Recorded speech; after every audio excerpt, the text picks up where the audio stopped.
Er binnen duizenden vrijwilligers actief in Friesland. In de natuur, de zorg of de sport. Ze doen het voor haarzelfs, maar meer nog voor een oor.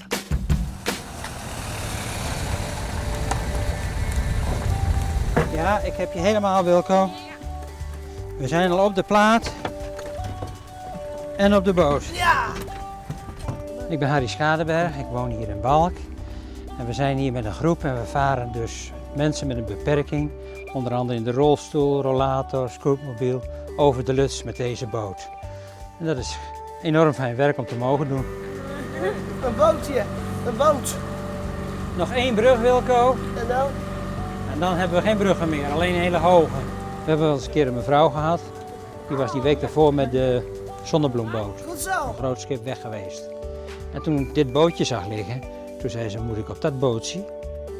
Maar die boot is ontzettend stabiel. Het is een soort katamaran. Ze is gelukkig meegegaan, ja, anders kon er voor de anderen de tocht ook niet doorgaan. Onderweg ging ze nog zitten pootje baden, wou ze voorop zitten om met de voet in het water. Nou, ze had nog nooit zo'n mooie dag gehad. Nou ja, dat is typerend. De mensen zitten midden in de natuur. Je vaart heel rustig, dus je kunt met elkaar praten. Ja, het is voor hen echt een uitje. Ik ben vroeger monteur geweest. Ik heb een beetje roofbouw op mijn lichaam gepleegd. En daardoor afgekeurd. En eigenlijk heb ik elke dag pijn. Maar doordat je met zulke dingen bezig mag zijn, dat is zo'n afleiding. Vergeet je dat. Zoek van meer informatie over Varenoor op uw Facebook-site.